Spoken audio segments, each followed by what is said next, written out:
ബഹുമാനപ്പെട്ട ദാരിമി ഉസ്താദ്, മറ്റു പണ്ഡിതരെ, ICF-ൻ്റെയും റിസാലയുടെയും പ്രവർത്തകരെ, ഇന്ത്യൻ സോഷ്യൽ സെൻ്ററിൻ്റെ ഭരണസമിതിയിലെ എൻ്റെ സഹപ്രവർത്തകരെ, ലോക കേരള സഭാംഗങ്ങളായ ശ്രീ കെ സലാം, ശ്രീ മണികണ്ഠൻ, മറ്റിതര സാംസ്കാരിക സംഘടനാ പ്രതിനിധികളായി ഇവിടെ എത്തിയിട്ടുള്ള പ്രിയപ്പെട്ട സുഹൃത്തുക്കളെ, കുഞ്ഞുങ്ങളെ, സഹോദരികളെ, ഒരുപാട് സന്തോഷമുണ്ട് വീണ്ടും ഒരു സാഹിത്യോത്സവത്തിൻ്റെ വേദിയിൽ ഇങ്ങനെ എത്താൻ സാധിച്ചത്. ഇവിടെ എത്തി നിൽക്കുമ്പോൾ എന്നെ ഏറ്റവും അധികം സ്വാധീനിച്ച ചില വിഷയത്തെക്കുറിച്ചിട്ട്, റിസാലയുടെ പ്രവർത്തനത്തിനെ കുറിച്ചിട്ട് ഞാൻ വിശദീകരിക്കുന്നില്ല.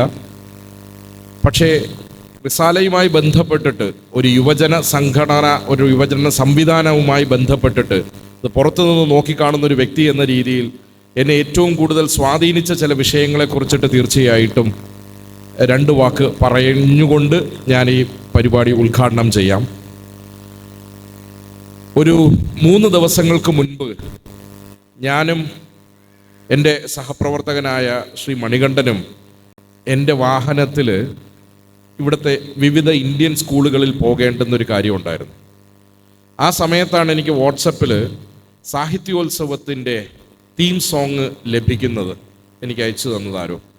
അത് ഡൗൺലോഡ് ചെയ്തതിന് ശേഷം ബ്ലൂടൂത്ത് വഴി എൻ്റെ വണ്ടിയിൽ കണക്ട് ചെയ്തിട്ട് അത് കേട്ടതിന് ശേഷം അദ്ദേഹം എന്നോട് പറഞ്ഞു, എത്ര ശക്തമായ വരികളാണ് ഈ എഴുതി വച്ചിരിക്കുന്നത്.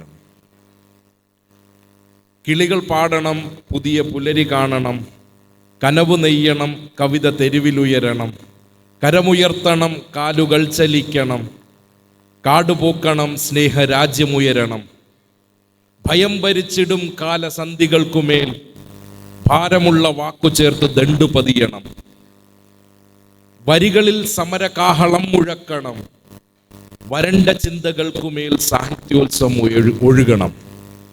ഇതൊരു 5 വർഷങ്ങൾക്ക് മുമ്പ് ഒരു പക്ഷേ സാഹിത്യോത്സവത്തിൻ്റെ തീം സോങ് ആയി ഇറങ്ങിയ കവിതയുടെ വരികളാണ്. ഒരുപക്ഷെ ഇത്ര ശക്തമായ വരികൾ, ഇത്ര ശക്തമായ വിപ്ലവാത്മകമായ രീതിയിൽ എഴുതപ്പെട്ട വരികൾ തീർച്ചയായിട്ടും ഈ അടുത്ത കാലത്തൊന്നും ഞാൻ വേറെ വായിച്ചിട്ടില്ല, എൻ്റെ ശ്രദ്ധയിൽപ്പെട്ടിട്ടില്ല. ഒരു യുവജന പ്രസ്ഥാനം എന്ന രീതിയിൽ ഒരു സമൂഹത്തിലെ യുവജനതയെ കൃത്യമായ ദിശാബോധത്തോടുകൂടി അവർക്കുള്ള സാഹിത്യ അഭിരുചികൾ വളർത്തുന്നതിന് വേണ്ടി അവരെ കൃത്യമായ രീതിയിൽ അവർക്ക് വേണ്ടുന്ന ഉപദേശ നിർദ്ദേശങ്ങൾ നൽകിക്കൊണ്ട് അവരെ സമൂഹത്തിൻ്റെ ഭാഗമായി ഉത്തരവാദിത്വത്തോടു കൂടി നയിക്കുന്നതിന് വേണ്ടി ഒരു യുവജന സംഘടന നടത്തുന്ന ഏറ്റവും ബൃഹത്തായ ഒരു പ്രവർത്തനമാണ് സാഹിത്യോത്സവം. ഇന്ന് സുസ്ഥിരതയുടെ, സസ്റ്റൈനബിലിറ്റിയുടെ അടിസ്ഥാനത്തിൽ ഈ പരിപാടി ഇവിടെ നടക്കുമ്പോൾ ഇന്ന് വൈകുന്നേരം നടന്ന സസ്റ്റൈനബിലിറ്റി എന്ന് പറയുന്ന വിഷയത്തെക്കുറിച്ചിട്ടുള്ള ഒരു ടീ ടോക്കിനകത്ത് എന്നെയും എൻ്റെ മറ്റൊരു സഹപ്രവർത്തകനായ ശ്രീ രാധാകൃഷ്ണനെയും ഒക്കെ ക്ഷണിക്കുകയുണ്ടായി. അതിൽ ഞാൻ പങ്കെടുത്തു. സത്യത്തിൽ ഇന്ത്യൻ സോഷ്യൽ സെൻ്ററിൻ്റെ അധ്യക്ഷ പദവിയിൽ ഇരിക്കുമ്പോൾ ഇത്തരത്തിലുള്ള പരിപാടികൾ ഇതിൻ്റെ ക്യാമ്പസിനകത്തേക്ക്, ഈ ഒരു കോമ്പൗണ്ടിനകത്തേക്ക് കടന്നു വരുമ്പോഴുള്ള ഒരുപാട് സന്തോഷം തീർച്ചയായിട്ടും അറിയിക്കുന്നതിന് വേണ്ടി ഞാൻ ഈ അവസരം വിനിയോഗിക്കുകയാണ്.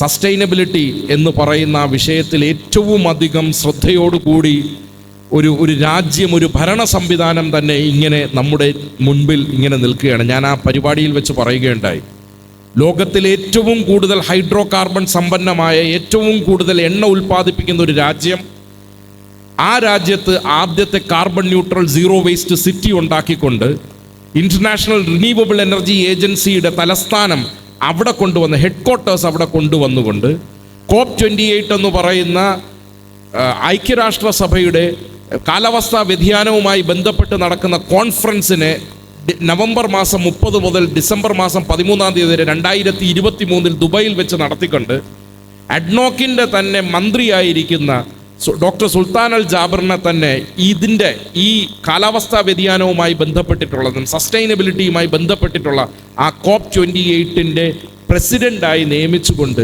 ഒരു സർക്കാർ ഈ ലോകത്തിനോട്, ഒരു രാജ്യം ഈ ലോകത്തിനോട് പറയുന്നത്, ഈ പറയുന്ന ഭൂമി എന്ന് പറയുന്നത് വരുന്ന തലമുറയ്ക്ക് കൂടി നിങ്ങൾ ഇങ്ങനെ ശരിയാക്കി നിർത്തണം എന്നുള്ള ഒരു സന്ദേശമാണ്.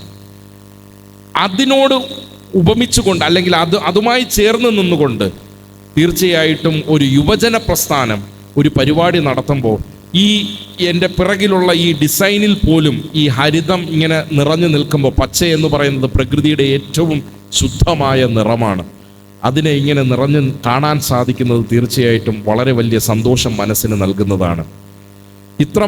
തീർച്ചയായിട്ടും ഇത്രയും നിങ്ങളുമായി പങ്കുവെക്കുക എന്ന് പറയുന്നത് എൻ്റെ ഏറ്റവും വലിയ സന്തോഷമുള്ളൊരു കാര്യമാണ്. അത് നിങ്ങളുടെ മുമ്പിൽ അവതരിപ്പിച്ചുകൊണ്ട് ഈ പരിപാടി ഔപചാരികമായി ഉദ്ഘാടനം ചെയ്തത് കൊണ്ട് ഞാൻ എൻ്റെ വാക്കുകൾ നിർത്തുന്നു. നിങ്ങൾക്കേവർക്കും എൻ്റെ നമസ്കാരം. അസ്സലാമു അലൈക്കും വറഹ്മത്തുള്ളാഹി വബറകാതുഹു.